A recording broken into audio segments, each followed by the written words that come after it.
हम लोग अपने नेक्स्ट पड़ाव पे यूपी इलेक्शंस। मेरे साथ अभय दुबे साहब आ गए हैं और ये मेरा शायद एक पुराना वो था, हम लोगों को कुछ दिन पहले ही कर लेना चाहिए था, वो पोस्टपोन होता गया कई कई कारणों से। टॉपिक है कि बाइपोलर, ट्रायंगुलर, फोर कॉर्नर या मल्टी कॉर्नर। अभय दुबे साहब, सबसे पहले तो भाई उनका ओम प्रकाश राजभर जी, मालूम नहीं उनका फोन अभी लग नहीं रहा है, दिन में बात हो गई थी। हाँ, अच्छा, तो वो कहीं गाजीपुर में कुछ है उनका, देखते हैं। लेकिन अपने पास काफी कुछ चीजें हैं जो आपसे समझनी है। सबसे पहले तो मुझे ऐसा लग रहा था कि उत्तर प्रदेश इलेक्शन या इस समय जो सबसे इंपॉर्टेंट इलेक्शन है उसमें बीजेपी को मुद्दा तो मिल गया।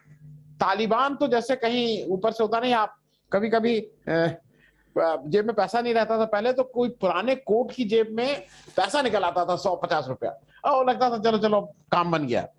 तो उसी तरह से ये तालिबान तो कहीं इसमें गॉड सेंट है, क्योंकि अब तो तालिबान के चारों तरफ यूपी विधानसभा में भी चर्चा हो गई। आपको क्या लगता है, तालिबान मुद्दा बनेगा? नहीं, अभी तो यूपी का चुनाव इतना नजदीक नहीं है कि आज जो मुद्दा है उसके बारे में हम ये मान लें कि वो चुनाव के वक्त भी तक वो मुद्दा रहेगा। अभी घटनाक्रम बदल सकता है। अभी तो चाहे कोई राजनीतिक दल हो, देश की सरकार हो, विदेश नीति हो और मीडिया हो, बड़े पैमाने पर वो दो ही चीजों के बारे में चर्चा कर रहे हैं। एक तो तालिबान के बारे में चर्चा कर रहे हैं और दूसरे एक जो आ सकती है ऐसी तीसरी लहर और डेल्टा वेरिएंट के बारे में चर्चा कर रहे हैं। यही दोनों चीजें चल रही हैं जी।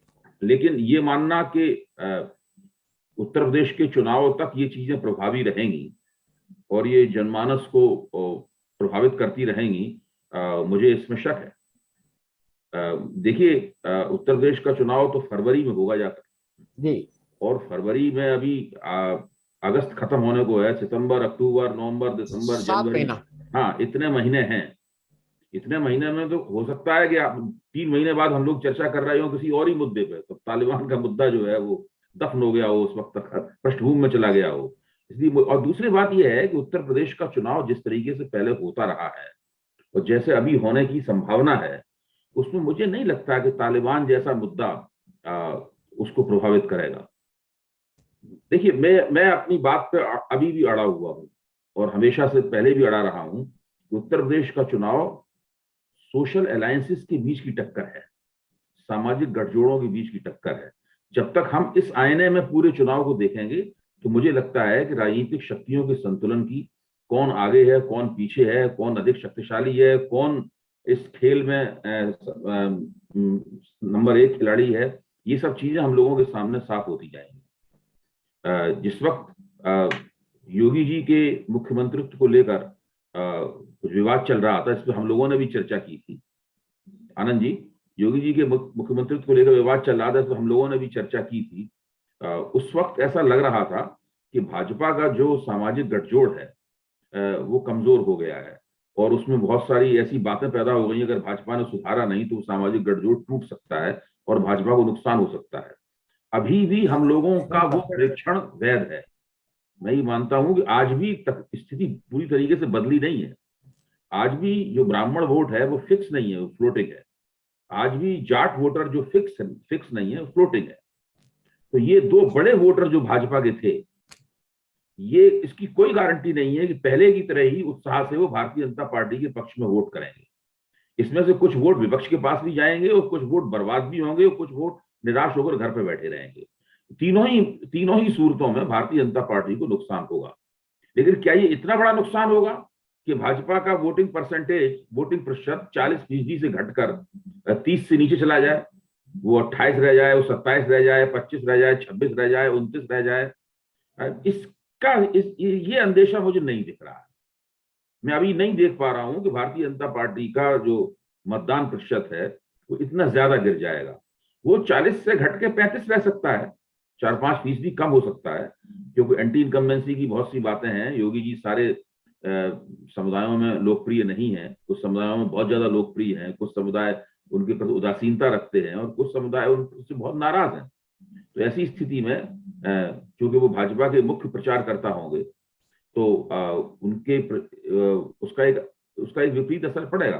और भाजपा को उससे नुकसान होगा। जिस तरह उन्होंने 4.5 साल में सरकार चलाई है, कोई ना कोई नुकसान तो भाजपा को उठाना पड़ेगा, लेकिन वो नुकसान कितना होगा, तो मेरा अभी मानना ये है कि वो नुकसान इतना नहीं होगा कि भारतीय जनता पार्टी चुनाव हार जाए। भारतीय जनता पार्टी बहुमत की पार्टी के तौर पर उभरने की स्थिति में आज भी है। जी, मैं एक चीज और भाई साहब समझना है, इसलिए क्योंकि मैं टॉपिक ही ये था कि बाइपोलर होगा कि ये ट्रायंगुलर होगा, फोर कॉर्नर्ड होगा कि आपको अभी क्या लग रहा है? क्योंकि जैसे ओम प्रकाश राजभर जी हैं, अब अभी भी साफ नहीं हो रहा है कि वो इधर आएंगे कि उधर जाएंगे, कहाँ रहेंगे, कि तीसरा मोर्चा बना लेंगे, अलग लड़ेंगे। तो इस तरह से बहुत से लोग हैं जो अभी क्लियर नहीं हो रहा है। आपको लगता है अभी थोड़ा और वेट करना चाहिए? देखिए, हाँ, परिस्थिति लगातार बदल रही है और अभी समय काफी है। तालिबान के लिए ही नहीं, सामाजिक राजनीतिक गठजोड़ों के लिए भी समय काफी है। तो मैं ये मानता हूं कि उम्मीदवार तो कई पार्टियों के और कई गठजोड़ों के होंगे मैदान में, लेकिन उसमें मुख्य टक्कर 2 लोगों के बीच में होगी। मुझे लगता है कि भारतीय जनता पार्टी और काफी ज्यादा सीटों के ऊपर समाजवादी पार्टी के बीच में टक्कर होगी। ज्यादातर लड़ाई इन दोनों के बीच में होगी, लेकिन वहां पर दूसरे उम्मीदवार भी सक्रिय होंगे, तो वो कोई भाजपा के वोट काट रहा होगा, कोई समाजवादी पार्टी को तंग कर रहा होगा, ये सब चलेगा, ये सब काट फांस होती रहेगी। लेकिन लड़ाई बहुकोणीय होने के साथ साथ सीधी भी होगी। मतलब ये एक ऐसा चुनाव होगा जिसमें कहने के लिए लड़ाई बहुकोणीय होगी, 2 उम्मीदवारों के बीच की टक्कर नहीं होगी, लेकिन दूसरे उम्मीदवार जो है, अगर कहीं प्रभावी उम्मीदवार है तो वो चुनाव परिणाम को प्रभावित करेगा, ऐसी स्थिति बनेगी। नहीं, लेकिन एक चीज भाई साहब ये हो रहा है कि समाजवादी पार्टी अभी, ये बिल्कुल तय बात है कि समाजवादी पार्टी ही भाजपा को टक्कर देती नजर आ रही है जी, क्योंकि अगर कुछ आज भी देखिए बसपा के अंबिका चौधरी समाजवादी पार्टी में चले गए हैं छोड़। हाँ हाँ, तो बीएसपी के अंबिका चौधरी ने समाजवादी पार्टी की सदस्यता ले ली है जी। अब लेकिन दिक्कत क्या हो रही है कि जो अब लोग भी कहने लगे अखिलेश यादव जी निकल नहीं रहे हैं, और कुछ लोगों का कहना है कि नहीं, वो सितंबर में भैया जी निकलेंगे। अब कहीं सितंबर में भैया जी निकलेंगे, जो हम लोग पहले भी इस पे बात कर चुके हैं। अच्छा, बीएसपी और कांग्रेस का पता ही नहीं। कांग्रेस में भाई प्रियंका गांधी जी आई थी पिछली बार जुलाई में, कह गई थी कि मैं हर महीने आऊंगी, 15 दिन आऊंगी, वो फिर नहीं आई है। अब वहां से राहुल गांधी जी जितनी मेहनत करते रहे, जो स्टेटमेंट देते रहे, मुझे एक चीज ये लग रही है कि अगर जैसी स्थिति है, बीजेपी का वॉकओवर तो नहीं हो जाएगा? देखिए, चुनाव आते आते टक्कर तो हो ही जाएगी, चुनाव आते आते टक्कर तो हो ही जाएगी। जनता भी समझ जाएगी कि कौन सी शक्तियां प्रमुख शक्तियां हैं, तो जनता का, वोटरों का अधिकतम हिस्सा उन दोनों के बीच में बट जाएगा। लेकिन अभी मुझे जो स्थिति, जिस स्थिति का मैं आकलन कर पा रहा हूं, मेरे ख्याल से आप भी मेरी बात की तस्दीक करेंगे कि भारतीय जनता पार्टी अपने विरोधियों से काफी आगे है। अब चाहे तो उसको आप वॉकओवर का नाम दे लीजिए, है, लेकिन ये वॉकओवर नहीं होगा, चुनाव तो लड़ाई जाएगा। और अभी भाजपा आगे जरूर है, लेकिन वो ऐसी स्थिति में नहीं दिखाई पड़ रही है कि उसे फिर से 40% वोट मिल जाएंगे और फिर से उसे 300 से ज्यादा सीटें मिल जाएंगी, ऐसी स्थिति नहीं दिखाई पड़ रही है। उसे 250, 240, 250 सीटों की पार्टी मुझे नजर आ रही है अभी भाजपा। जी, तो नहीं, भाजपा की स्थिति में थोड़ा कमी तो आई है, लेकिन वो कमी अभी भी अपने विपक्षियों से बहुत आगे। नहीं, ये तय बात है कि जैसे मैं गांव भी जाता हूँ, गांव में गुस्सा है, लेकिन गुस्सा ये भी है कि कहाँ पे उस भाई गुस्से का इजहार भी तो करें ना, किसके सामने को इजहार करने लगे, तो वो कोई अभी आदमी को दिख नहीं रहा है। एक दूसरा, मुझे ये लग रहा है कि भाजपा में भी अभी भी सब कुछ ठीक नहीं है। वो इतनी मीटिंग हो रही है, इसको बुलाया जा रहा, उसको बुलाया जा रहा, संजय निषाद को, इनको उनको, लेकिन घर ठीक नहीं हो पा रहा है। अभी भी वो कह रहे हैं कि मैं आनंद जी, मैं कह रहा हूं कि भाजपा कम से कम कोशिश करती हुई दिख रही है। भाजपा मीटिंग कर रही है, बहस कर रही है, तिकड़म कर रही है, इधर उधर से जोड़ बाकी बुढ़ा बात कर रही है। वो घर बैठे हाथ में हाथ रख के घर थोड़ा बैठी हुई है भाजपा। जी जी, भाजपा काफी कोशिश कर रही है कि वो अपने घर की हालत को दुरुस्त करे, ताकि उसकी दावेदारियां और मजबूत होकर सामने आए, उसकी एकता बुद्ध शक्ल सामने आए। केशव प्रसाद मौर्य में और योगी के बीच में जो तथाकथित दोस्ती है, वो एक वास्तविक दोस्ती में बदल सके, एक चुनावी दोस्ती में बदल सके। तो इस तरह अभी बहुत सारे ऐसे मुद्दे हैं जिनके ऊपर भाजपा को अपने घर को दुरुस्त करना है। आप बिल्कुल ठीक कह रहे हैं ये बात, लेकिन मैं यही कह रहा हूं, भाजपा कोशिश कर रही है, और मुझे लगता है कि भाजपा वाले संगठन के लिहाज से इस मामले में काफी कुशल है जी। और जैसे जो उनका एक एक जिसमें उनको मास्टरी है, सिद्धहस्त है इवेंट में। अब यूपी का एक लड़का बनारस का हॉकी 11 मतलब पूरे जो हॉकी टीम में एक यूपी का रिप्रेजेंटेशन एक था जो मेडल पाए, लेकिन पहली स्टेट बन गई जिसने बुला के कुछ एक 45 करोड़ के यहाँ प्राइजेस दे दिए, सब पूरे फुल पेज ऐड, दिन भर यहाँ वहां उन लोग को घुमाया। राष्ट्रपति जी दूसरी बार चले आ रहे हैं, मतलब अभी आ गए हैं, फिर 3-4 दिन के लिए उत्तर प्रदेश में हैं। तो ये वो जो हेडलाइन मैनेजमेंट है वो अपने हाथ से नहीं जाने दे रही है, वो उसको अपने पास ही रखना चाह रही है कि वो उसी के इर्द गिर्द घूमता रहे हरदम कुछ ना कुछ। देखिए, भाजपा की राजनीति कई स्तरों पर चलती है। एक स्तर है हेडलाइन मैनेजमेंट वाला, जिसके ऊपर भी आपने इशारा किया, लेकिन ये आइसिंग ऑन द केक है। इसको आइसिंग ऑन द केक की तरह लेना चाहिए। जो वास्तव में राजनीतिक पेशबंदी है वो पीछे हो रही है, और उस पेशबंदी को देखने की कोशिश हम लोगों को करनी चाहिए कि वो पेशबंदी क्या है। ये सब इवेंट वगैरह सब चलता रहेगा आगे, और भाजपा वाले इसमें बहुत कुशल भी हैं, सरकार भी उनके पास है, संसाधन भी उनके पास है, और इस मामले में उनके पास एक महारत भी है। लेकिन पीछे वो अपने सामाजिक गठजोड़ को फिर से पहले की तरह करने की जो कोशिश कर रहे हैं, उसमें उन्हें किस हद तक सफलता मिलती है ये देखने की बात है। देखना हम लोगों को ये होगा कि पश्चिमी उत्तर प्रदेश में भाजपा की स्थिति जो कमजोर हुई है उसको वो कैसे सुधारेंगे।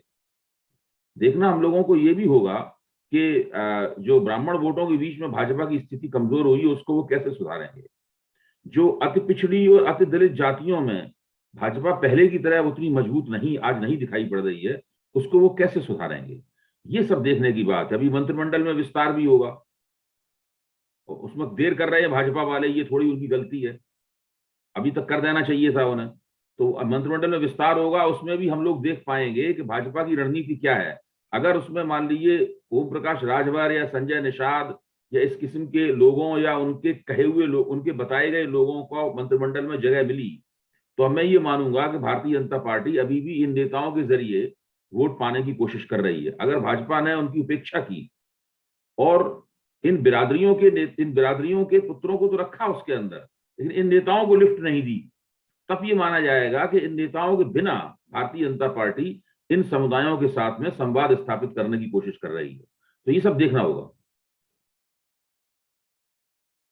आपको वो है साइलेंट है आपका। जी जी, मैं एक चीज और कह दूं, ये भी एक देखने वाली चीज होगी कि जब मंत्रिमंडल विस्तार होगा तो बजाय खुश होने के ज्यादा लोग गुस्सा भी हो सकते हैं, क्योंकि भाई अगर आपको मिल गया मुझे नहीं मिला तो मैं तो इसी बात पे गुस्सा हो जाऊंगा। तो वो जो लड्डू है वो तो लिमिटेड है ना, कितने लोगों को लड्डू बांटेंगे। वो राजनीति में स्थिति हमेशा रहती है जी, राजनीति में हमेशा स्थिति रहती है, उसमें जब आप एक कदम उठाते हैं तो कुछ लोग उससे नाराज हो जाते हैं। तो ये सारे आकलन पहले कर लिए जाते हैं। ये माना जाता है कि ये कदम उठाना हमारे लिए जरूरी है, भले ही फलाना आदमी नाराज हो जाए। हाँ, लेकिन अभी ये बहुत इलेक्शन से बहुत क्लोज ये वाला काम कर रहे हैं। पहले क्या होता है कि थोड़ा उसी में अपना ठीक है, मैं कह रहा हूं उनको उन्हें अभी देखिए, अभी अगर मंत्रिमंडल विस्तार कर देंगे तो जो नाराज होगा उनको मनाने के लिए टाइम होगा उनके पास जी, या उनके खिलाफ किसी खड़ा करने का टाइम होगा।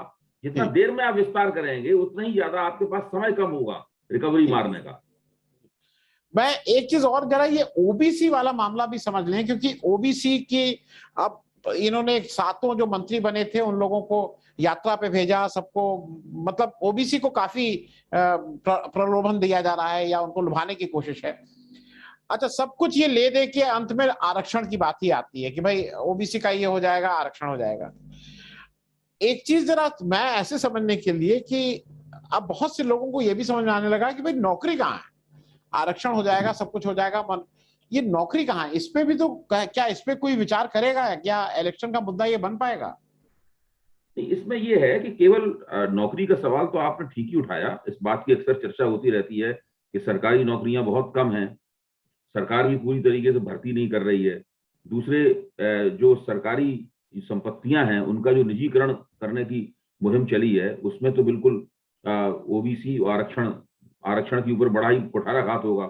निजी क्षेत्र में आरक्षण दिया नहीं जाता है। निजी क्षेत्र मांग ये कर रहा है कि कारपोरेट सोशल रिस्पॉन्सिबिलिटी वाला जो पहलू है उसको भी खत्म कर दिया जाए, उसके ऊपर ये जिम्मेदारी भी नहीं डाली जाए। वो अपनी तरफ से ही समाज की जितनी सेवा करना चाहेगा उतना करेगा। ये CSR वाला पहलू जो है इसको भी खत्म किया जाए, ये बाध्यता न रहे।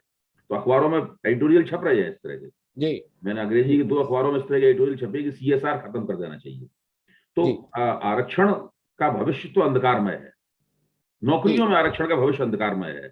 लेकिन जी जब कोई बिरादरी आरक्षण की सूची में शामिल कर ली जाती है, आरक्षित बिरादरियों की सूची में शामिल कर ली जाती है, तो केवल नौकरियों का आरक्षण ही नहीं, और भी कई चीजें ऐसी होती हैं जिसकी जिसकी अपेक्षा उसे होती है। जैसे कि शिक्षा संस्थानों में उसे मौके मिलने लगते हैं अधिक। फिर एक दूसरे तरीके से उसकी दावेदारियां बढ़ती हैं, और विभिन्न क्षेत्रों में उसकी दावेदारियां बढ़ती हैं। तो फिर वो एक अलग तरीके से उम्मीदें बनती हैं, उम्मीदें भले पूरी ना हो, लेकिन कम से कम एक चुनाव में तो उन उम्मीदों को भुनाया ही जा सकता है। तो इस तरह का मामला रहता है। तो कुल मिलाकर एक दूरंदेशी का अभाव तो उसमें दिखाई पड़ता है, और आरक्षण की नीति को तो धीरे धीरे इन लोगों ने खात्मे की तरफ ढकेल दिया है। मुझे आश्चर्य नहीं होगा कि आगे आने वाले 10 सालों में आरक्षण पूरी तरीके से खत्म हो जाए। केवल दलित जातियों के लिए आरक्षण रहेगा और आदिवासियों के लिए आरक्षण रहेगा। जो ओबीसी आरक्षण है इसका कोई मतलब नहीं रह जाएगा, केवल तकनीकी रूप से रह जाएगा, इसका कोई तात्पर्य नहीं होगा। हाँ जी।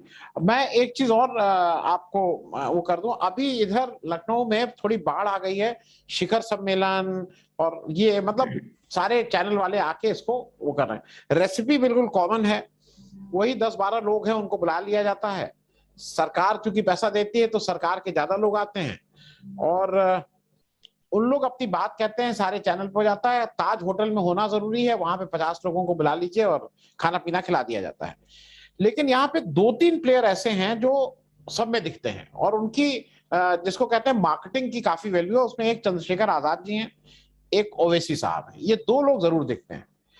लेकिन जितना अभी तक मैं देखा हूं, मैं मुसलमानों से भी मिलता हूं, मेरे मित्र भी हैं, अभी तक ये दोनों लोग जमीन तलाश रहे हैं। इनको अभी तक कुछ ऐसा मिला नहीं है, ना चंद्रशेखर को मिला है और ना ओवैसी को अभी तक। अब वो जैसा आपने कहा कि अगले 2 महीने में कुछ हो जाए, इन लोगों को क्या मिलेगा? देखिए, अभी भी उत्तर प्रदेश का जाटव समाज जो है वो मायावती को अपना नेता मानता है, मुझे इसमें कोई शक की बात नहीं है। आगे क्या होगा हम नहीं कह सकते, लेकिन इस चुनाव में तो वो मायावती को ही समर्थन देगा।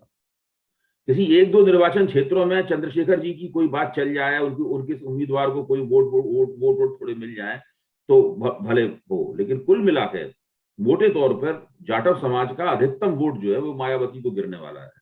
इसी तरह मुस्लिम समाज का अधिकतम वोट समाजवादी पार्टी के खाते में जाने वाला है। जहां भारतीय जनता पार्टी का उम्मीदवार मजबूत होगा, जहां बसपा का उम्मीदवार मजबूत होगा, वहां बसपा के उम्मीदवार को मिलेगा। अगर 1-2 कुछ निर्वाचन क्षेत्रों में कांग्रेस ने बड़ा मजबूत उम्मीदवार खड़ा कर दिया, उसके जीतने की संभावना मिली, तो मुसलमान वोट उधर भी जा सकता है। लेकिन मुझे नहीं लगता कि ओवैसी की पार्टी को वहां कुछ वोट प्राप्त होगा। वो दरअसल टीवी के योद्धा हैं, वो टीवी के योद्धा हैं, और टीवी के योद्धा होने की वजह से भारतीय जनता पार्टी को काफी उनके रहने से सहूलियत होती है, क्योंकि वो एक कंट्रास्ट बनाते हैं, योगी बनाम ओवैसी। इस प्रकार का कंट्रास्ट, जी, इस प्रकार का कंट्रास्ट बनाते हैं। दूसरे देखिए, अभी मैंने एक बड़ा दिलचस्प लेख पढ़ा, आपने भी पढ़ा होगा, विद्या सुब्रमण्यम का, उत्तर प्रदेश के ऊपर। हो गए करीब मेरे ख्याल से 20-25 दिन पहले प्रकाशित हुआ था। तो उन्होंने उसमें बताया था कि ये योगी जी को एक कोई अवार्ड दिया गया शुरू में, और वो अवार्ड बड़ा ड्यूबियस किस्म का अवार्ड था। और उस अवार्ड के बाद से, उस अवार्ड के नाम पर और उसके इर्द गिर्द एक पूरा प्रचार का एक वितंडा बुना गया, जो वितंडा इस वक्त उत्तर प्रदेश में नहीं, दिल्ली में भी पूरी तरीके, दिल्ली की सड़कों पर भी हर जगह योगी जी की तस्वीर लगी हुई है, और मोदी जी के साथ में। तो उसमें क्या हुआ है कि जिस तरह अटल बिहारी वाजपेयी के जमाने में इंडिया शाइन कैंपेन चलाई गई थी, उसी तरीके से यूपी शाइन कैंपेन चलाई जा रही है। यूपी शाइनिंग कैंपेन मुहिम चलाई जा रही है। और इंडिया शाइनिंग कैंपेन का क्या हश्र हुआ था हमें आपको पता ही है जी। हाँ, वो लोग चुनाव जीतते जीतते रह गए थे, कांग्रेस थोड़ी आगे निकल गई थी।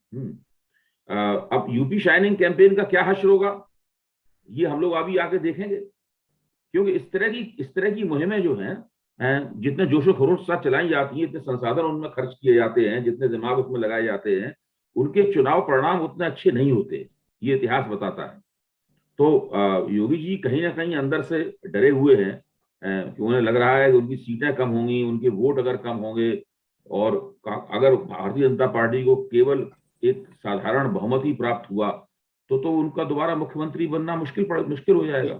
नहीं, तो अभी हम लोगों को जरा जो यूपी शाइनिंग कैंपेन है इस पर भी निगाह रखनी चाहिए कि ये कर क्या रही है, जी इसका प्रभाव नहीं, क्या एक और, हाँ, एक और चीज है भाई साहब कि जो मीडिया का जो रोल है, मैं हरदम एक चीज मानता हूं कि पुराने लोगों में, मैं उस समय तो नहीं जानता था, लेकिन नारायण दत्त तिवारी साहब, मुलायम सिंह जी, वीपी सिंह साहब, और कुछ हद तक मैं कल्याण सिंह को भी कहूंगा, ये कल्याण सिंह उतना नहीं, ये लोग सीधा संवाद रखते थे रिपोर्टर की लेवल तक, मतलब उनका उनका 1-to-1 था। वो रिपोर्टर को कहीं भी देख लेंगे, गले में हाथ डाल देंगे, वो कर लेंगे, इसी में वो अपना दौड़ा रहता था। लखनऊ में 2-3 लोग हैं जो मेरे यहाँ भी काम किए, उनका एक ही अभी तक का जीवन का है कि मुलायम सिंह ने ऐसे हाथ पकड़ा और गाड़ी में बिठा लिया, वो इसी में पूरा पिछले 20-25 साल जी गए तो मैं ये कह रहा हूँ, ये लोग ऐसे थे। ये 2 लोग, एक तो मायावती जी, उनका एक अपनी स्टाइल है, वो नहीं करती, और योगी जी, ये दोनों लोग सलाहकारों, नौकरशाहों पे टोटली डिपेंडेंट रहते हैं एज फार एज ये वाला पार्ट है। तो वो कहीं ना कहीं डिस्कनेक्ट तो हो जाता है, क्योंकि आप जैसे आंख की शर्म होती है ना, आप जितना भी भाई, अगर मुलायम सिंह ने आपको हाथ पकड़ के किया है या कुछ बोला है या पूछ ही लिया कि आपके पिताजी की तबीयत कैसी है, कलम नहीं चलेगी। लोग जितना भी कहेंगे नहीं नहीं, भाषा पे थोड़ा संयम लग जाएगा, बेलगाम नहीं होंगे, लेकिन जब किसी को जानते हैं नहीं तो बेलगाम होंगे। तो ये भी एक फैक्टर काम करेगा, क्योंकि ये तो मुझे लगता है कि योगी जी ऐसा मानते हैं। मैं तो ये नहीं कहता कि मैं बॉडी लैंग्वेज या किसी का दिमाग पढ़ने की क्षमता मेरे अंदर है, मैं तो मुख्य तौर पर राजनीतिक समीक्षक हूँ। मुझे लगता है कि योगी जी मानते हैं कि उनको चुनाव भारतीय जनता पार्टी जिताएगी, उनको राष्ट्रीय स्वयंसेवक संघ जिताएगा चुनाव, तो वो लोग लगे हुए हैं चुनाव जिताने के लिए। योगी जी, हाँ, योगी जी भगवा आइकॉन है, तो वो उन्होंने एक बाहुबली सरकार दी है, देश की एकमात्र सरकार है जिसको बड़े आराम से आप एक बाहुबली सरकार कह सकते हैं। एक मुख्यमंत्री मंच पर खड़े होकर कहता है कि जो गोली से नहीं मानेगा उसको गोली का सामना करना पड़ेगा। एक मुख्यमंत्री मंच पर खड़े होकर कहता है कि सरेंडर कर दीजिए वरना मरघट जाने के लिए तैयार रहिए। तो ये सब जो इस तरह की भाषा जो लोग बोलते हैं, वो लोग उन लोगों को पसंद करना है, उन लोगों को केंद्र सरकार भी पसंद कर रही है। इस तरह की भाषा बोलने वाले मुख्यमंत्री को राष्ट्रीय स्वयंसेवक संघ भी पसंद कर रहा है। जो आंदोलन करेगा उससे अगर कोई नुकसान हो गया तो उससे वसूल लिया जाएगा, उसके घर की कुर्की कर ली जाएगी। तो ये सब जो पूरा मामला बना है कि प्रतिरोध की राजनीति को पूरी तरीके से कुचल दो और कानून व्यवस्था को मुठभेड़ के जरिए दुरुस्त रखो, है? और एक बहुत ही स्ट्रॉन्ग मैन, एक बाहुबली की छवि लगातार प्रोजेक्ट करो। तो योगी जी पूरे 4.5-5 साल बाहुबली की छवि प्रोजेक्ट करते रहे, यही उनकी सबसे बड़ी उपलब्धि है। और उन्होंने उनसे जो अपेक्षाएं थी वो उन्होंने पूरी कर दी, यही उनसे अपेक्षा थी।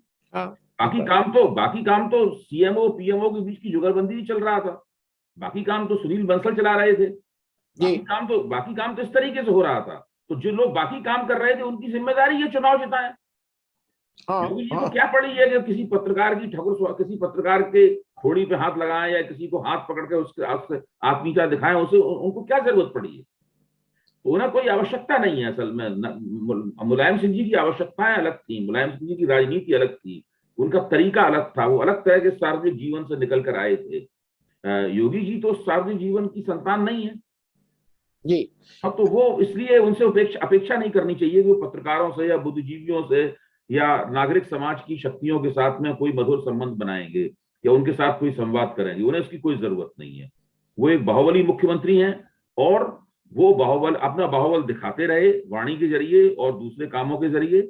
अब जिन लोगों ने सरकार चलाई है ये उन लोगों की जिम्मेदारी है कि वो चुनाव को जिताएं, वो चुनाव जिताने में लगे हुए। जी, एक चीज और जरा बता दें भाई साहब कि इधर एक जो सर्वे निकला था एक पत्रिका में कि मोदी जी की लोकप्रियता में कमी आ गई है, इंडिया टुडे में निकला था। हाँ, इंडिया टुडे में, और ये सब महज कागजी है और इसलिए दे दिया गया है कि कुछ खेलो, जैसे होता है ना बच्चा खाली पड़ा रहता है कि इसको कुछ दे दो खेलता रहे, क्योंकि ग्राउंड पे तो अभी ऐसा नहीं लग रहा है। जो भी कहें, लेकिन मोदी जी अभी भी लोगों के देखिए उस सर्वेक्षण की एक और खराबी थी, उस सर्वेक्षण में एक खराबी ये भी थी कि उसमें योगी जी को तो उत्तर प्रदेश में योगी मुख्यमंत्रियों की दौड़ में योगी जी को 7वें नंबर पर दिखाया गया था, और राष्ट्रीय स्तर पर मोदी के बाद प्रधानमंत्री पद का दूसरा दावेदार उसमें दिखा दिया गया था, और उनकी 5-6-7% उनकी लोकप्रियता में बढ़ोतरी दिखाई गई थी। तो मुझे बहुत भरोसे काबिल नहीं लगा सर, जिस तरह आपको नहीं लगा उस तरह मुझे भी बहुत ज्यादा उस सर्वे ने मुतासिर नहीं किया जी। तो मैं उसके ऊपर नहीं जाता हूँ।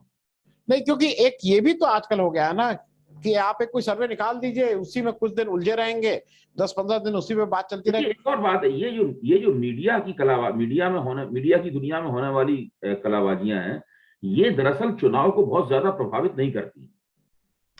ये हमारी और आपकी जिंदगी में चर्चा का विषय बन जाती है, लेकिन मुझे नहीं लगता कि आम मतदाताओं पे इसका कोई खास असर पड़ता है। हो सकता है कहीं कुछ माहौल सा बनता हो या नहीं बनता हो, मेरे पास ऐसा कोई अध्ययन नहीं है, ऐसा कोई एम्पिरिकल डेटा नहीं है जिसके भरोसे हम बता पाए कि इस तरह की जो गतिविधियां होती हैं, इस तरह की खबरें छपती हैं या जो खबरें बनाई जाती हैं, उड़ाई जाती हैं, इनका दरअसल लोगों की मतदान प्राथमिकता पर कोई असर होता हो। मुझे नहीं लगता इस तरह कोई असर होता होगा। अच्छा, एक नया डेवलपमेंट, क्योंकि उसका कितना असर पड़ेगा मुझे नहीं मालूम, पिछले 2 दिन पहले मतलब थर्सडे और फ्राइडे को एक किसान आंदोलन ने एक नया तरह का एक्सपेरिमेंट किया। उन्होंने यूनियन को भी ज्वाइन कर लिया और पॉलिटिकल पार्टीज के लोग भी यूनियन के पदाधिकारी होकर उनके साथ पहुंच गए हैं। ये शायद आपको भी खबर होगी, 19 यूनियन हो गई हैं। और क्या, मुझे कहीं से ऐसा लगता है कि ये सब करने से किसान आंदोलन मुझे लगता है कि वो कमजोर हुआ है। हालांकि जो उसके लोग हैं जो जिनसे मेरी बात हो रही है, नहीं इससे बहुत अच्छा हुआ है। मुझे ऐसा लगता है कि उनके फोकसिंग में अब ये जैसे ही ये लोग पहुंचे ना, ये लोगों के इनके अपने एजेंडे उनके सामने सबसे बड़ा सवाल ये है कि वो चुनावी राजनीति में कैसे हस्तक्षेप करें। राज्यों के चुनाव हो रहे हैं, केंद्र का चुनाव तो होने वाला है नहीं जी। राज्यों के चुनाव हो रहे हैं, तो चुनावी राजनीति में वो कैसे हस्तक्षेप करेंगे। हरियाणा में बहुत जबरदस्त रूप से वो आंदोलन कर रहे हैं और आज भी उनके ऊपर बहुत लाठीचार्ज वगैरह तमाम हुआ है उनके ऊपर। दूसरे सिंधु बॉर्डर के ऊपर उन्होंने एक जो संयुक्त किसान मोर्चा था, उसने एक बहुत बड़ा सम्मेलन किया है। हाँ। सारे देश से उन्होंने प्रतिनिधियों को बुलाया वहां पर। जी, तो वो कोशिश ये कर रहे हैं कि अभी तक जो एक तदर्थ किस्म का जमावड़ा था उनका, उसको एक संगठन का कोई ऐसा रूप दें जो राष्ट्रीय स्तर पर राजनीति के साथ में अपना नाता कायम बना सके। तो वो देखा जाए तो अपने आप को रीइन्वेंट करने की स्टेज में है।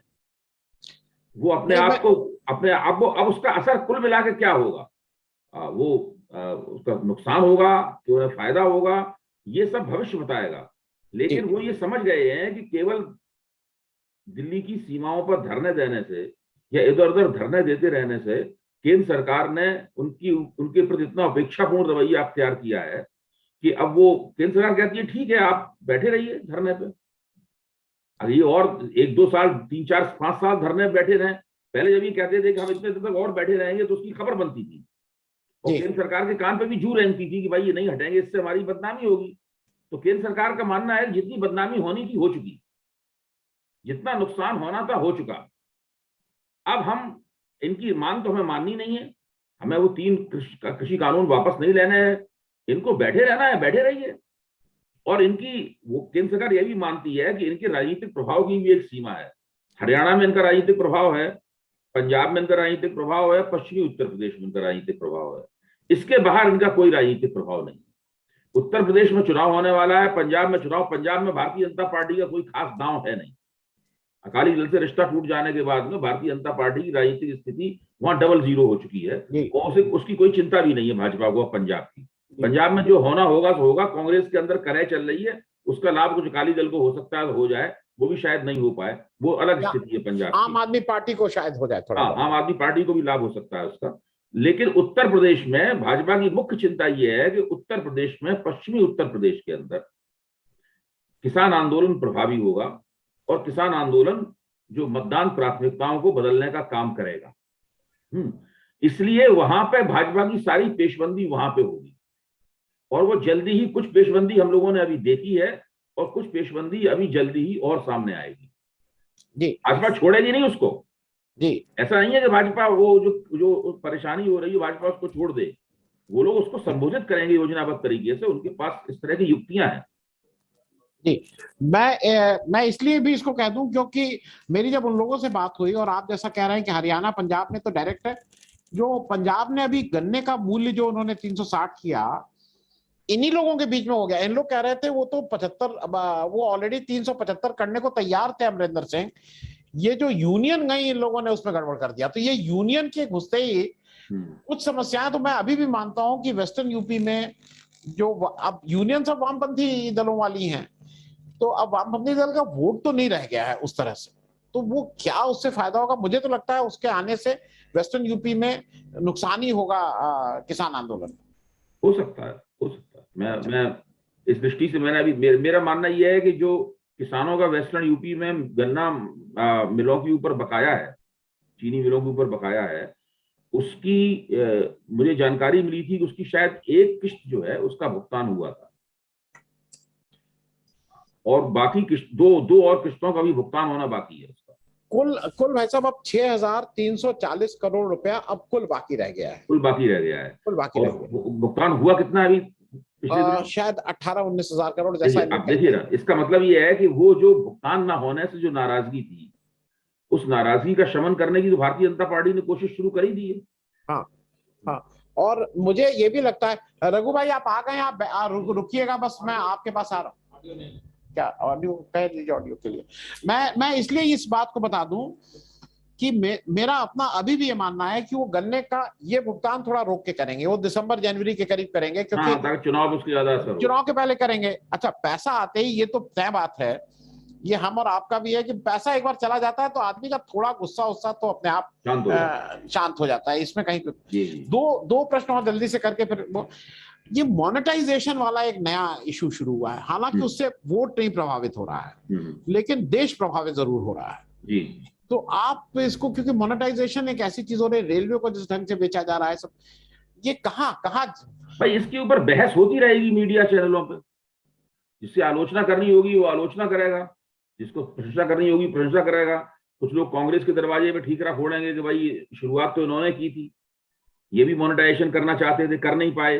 भाजपा वालों का तो यही इल्जाम भी है। तो भाजपा के समर्थक पत्रकार और समीक्षक जो हैं वो इस सवाल को इस तरीके से पेश करेंगे, और हम सब लोग, हमारे आपके जैसे लोग इसकी निंदा करेंगे कि भाई आप ये नहीं करना चाहिए इन्हें।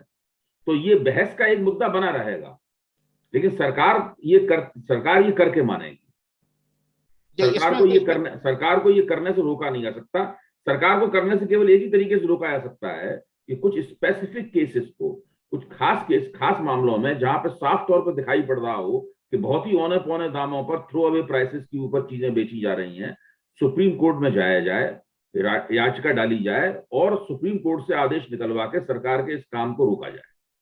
अगर ऐसे 2 या 3 मोनेटाइजेशन भी रोक दिए गए सुप्रीम कोर्ट के जरिए, तो फिर सरकार का ये जो पूरा प्रकरण है ये बदनाम हो जाएगा जी। बदनाम हो जाएगा तो सरकार को संकोच होने लगेगा, क्योंकि उससे बदनाम हो जाने से राजनीतिक नुकसान दिखाई पड़ता है। हाँ, आवाज आ रही है रघु भाई, बस 2 मिनट आपके पास आ रहा हूँ, बस 2 मिनट जी रहिएगा बस। नहीं, अभय दुबे साहब हैं साथ में। अच्छा है, हमको इसमें देखो। चलिए, नमस्कार रघु जी। नमस्कार भाई, नमस्कार। एक अंतिम सवाल और है, ये कल्याण सिंह का अभी मृत्यु हुई और उसको बड़ा भारी, मतलब यहाँ इतना बड़ा सेलिब्रेशन, माफ कीजिएगा, वो इवेंट बहुत बड़ा बनाया गया, सारी जगह उसका बैनर, पोस्टर, होर्डिंग, और शायद कल्याण सिंह जब जीवित थे तब तो मैंने कभी आज तक इतना नहीं देखा, तो पूरा फटा हुआ था शायद।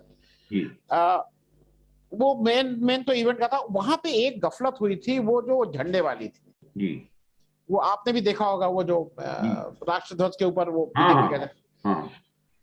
अब मुझे ऐसा लगता है कि उसकी वजह से ये थोड़ा बैकफुट पे है, क्योंकि ये जो राष्ट्र की बात करते रहते थे, वहां पे इन लोगों से गफलत हो गई है। अच्छा, अब आपने नए फोटो में देखा, मोदी जी की फोटो को क्रॉप किया गया है, उसको हटाया गया उस फोटो से, और अब फोटो जो आ रही है उसमें मोदी जी नहीं आ रहे हैं, क्योंकि ओरिजिनल फोटो में मोदी जी खड़े हैं, जेपी नड्डा और स्वतंत्र देव सिंह उसको ले आके वहां लगा रहे हैं। और अब ये नया चल रहा है कि उनकी अंतिम इच्छा थी, जो उन्होंने कई लोगों के कान में कहा था कि मेरे जब वो हो तो मेरे शव पे भाजपा में मैं लिपट के जाना चाहता हूँ, भाजपा के झंडे में। तो ये इशू तो जी बताएं। देखिए, अब कल्याण सिंह जी की अंतिम इच्छा थी, लेकिन कल्याण सिंह जी ने बीच में भारतीय जनता पार्टी छोड़ दी जी। अटल बिहारी वाजपेयी के जमाने में कल्याण सिंह जी ने भारतीय जनता पार्टी छोड़ दी जी। थी और उन्होंने भाजपा को और भाजपा के जो उस जमाने के बहुत बड़े बड़े राजनीतिक रणनीतिकार होते थे, इसमें गोविंदाचार्य जी भी होते थे, और अटल बिहारी वाजपेयी के बारे में कैसी बातें कही थी, ये सब हम लोगों को पता है। उन्होंने अलग पार्टी बनाई और उस पार्टी के बन जाने से लोधी वोट, जो परंपरागत रूप से भाजपा का वोट था, भाजपा से अलग हो गया। पूरे मुलायम सिंह जी की पार्टी को उस समय बहुत बड़ा उछाल प्राप्त हुआ था, क्यों कल्याण सिंह जी और उनके बीच में गठजोड़ हो गया था। तो मुलायम सिंह जी को लोकसभा में भी सीटें ज्यादा प्राप्त हुई थी और उनको बहुत अच्छी स्थिति उनकी उत्तर प्रदेश की राजनीति में हो गई थी। इसको देखते हुए चुनाव से पहले अटल जी कल्याण सिंह को वापस लाए पार्टी में और कोशिश करके उन्होंने विशेष कोशिश की, उन्हीं की वजह से उन्होंने पार्टी छोड़ी थी, वही कोशिश करके कल्याण सिंह को वापस लाए। लेकिन उससे भाजपा को उस वक्त उतना लाभ नहीं हो पाया, क्योंकि भाजपा उस वक्त तक मोदी जैसे किसी बड़े नेता के उदय का इंतजार कर रही थी। जैसे ही मोदी आए उसके बाद फिर भाजपा को लाभ होना शुरू हुआ और फिर कल्याण सिंह जी को राज्यपाल बना दिया गया। वो आखिरी समय तो उन्होंने राज्यपाल के तौर पर गुजारा पूरा का पूरा। और दूसरे देखिए, कल्याण सिंह की हैसियत भारतीय जनता पार्टी के लिए बहुत बड़ी थी, बहुत बड़ी हैसियत थी। और वो दीनदयाल उपाध्याय द्वारा भारतीय जनता पार्टी के अंदर नेतृत्व में स्थापित किए गए थे। उन्होंने उनको जो उस वक्त विधायक जनसंघ के विधायक दल के नेता हुआ करते थे माधव प्रसाद त्रिपाठी, उनसे इस्तीफा दिलवाकर कल्याण सिंह को जनसंघ विधायक दल का नेता बनाया गया, ताकि जनसंघ ये बताना चाहता था कि वो लोधी राजपूतों को, पिछड़ी जातियों के एक नेता को अपने नेतृत्व में स्थान दे सकता है। तो वो एक जो दीनदयाल उपाध्याय की सोशल इंजीनियरिंग थी, ऊंची जातियों से किस तरह शूद्र जातियों को जोड़ा जाए, कल्याण सिंह उसके केंद्र में थे। तो जो उत्तर भारत में भारतीय जनता पार्टी की राजनीति आगे चलकर जो परवान चढ़ी, उसमें कल्याण सिंह की बहुत जबरदस्त भूमिका थी। अटल जी से जो गलतियां हुई थी, जिसकी वजह से कल्याण सिंह को भाजपा छोड़नी पड़ी, जिनका बाद में अटल जी ने उन गलतियों में सुधार भी किया। अगर कल्याण सिंह लगातार भारतीय जनता पार्टी में रहते तो भाजपा को ज्यादा लाभ होता। तो मुझे नहीं लगता कि वो भाजपा का झंडा अंडा लपेट के हमारी अंत्येष्टि हो, इस प्रकार की बात उन्होंने कही होगी। जी जी नहीं, क्योंकि मैं एक चीज और बता दूं, मेरा भी जब उन्होंने भाजपा छोड़ी थी तो मेरा उनसे बहुत घनिष्ठता हो गई थी उस समय। उनकी एक जो 2-3 चीजें थी, एक तो बैकवर्ड होने के बाद भी अपर कास्ट उनको ये नहीं मानता था बैकवर्ड है, तो इसलिए उनकी इज्जत वही थी, उनकी इज्जत भाई वो अपने आप को पंडित कल्याण कहलवाना पसंद करते थे। दूसरा, वो संस्कृत बोलने की कोशिश करते थे, बिल्कुल ब्राह्मणों की तरह वो आचरण करने की कोशिश करते थे। नहीं, दूसरा मैंने जो है बड़ा जबरदस्त था। हाँ नहीं, दूसरा उन्होंने गुंडों के प्रति बिल्कुल जीरो टॉलरेंस थी। और ये मेरा मतलब, मैं कल्याण सिंह फर्स्ट की बात कर रहा हूँ, जो उनकी पहली उस समय उनकी जीरो टॉलरेंस थी। लेकिन जब वो दूसरी बार आया राष्ट्रीय क्रांति बना के और मुलायम सिंह जी के साथ वो करके भाजपा को, तब वो मेरे ख्याल में, मैं उनसे तब भी मिला था, वो 2-3 सीट तक लिमिटेड हो गए थे। मेरे लड़के को मिल जाए, नाती को मिल जाए, ये हो जाए, 2-3 मेरे साथियों को मिल जाए, और वो भी समहाउ वो अपने को रिड्यूस कर लिए थे लोज लीडर के रूप में। उससे ज्यादा उन्होंने, वो जो उनकी मारक क्षमता थी, या तो एज भी हो गई थी, और ऐसे ही ये सब लोग उस कौन से मंडल में डाल दे रहे थे, मार्गदर्शक मंडल में, तो उनको लगा कि उसमें डालने से अच्छा है कम से कम राज्यपाल बन जाए। तो वो कल्याण सिंह जो हम लोगों को ने देखा था, मुझे इसमें ये लगता है कि जब वो पहली बार पूर्ण बहुमत की सरकार बनी, 1990 में बनी थी शायद, है पूर्ण बहुमत की, तब कल्याण सिंह मुख्यमंत्री बने।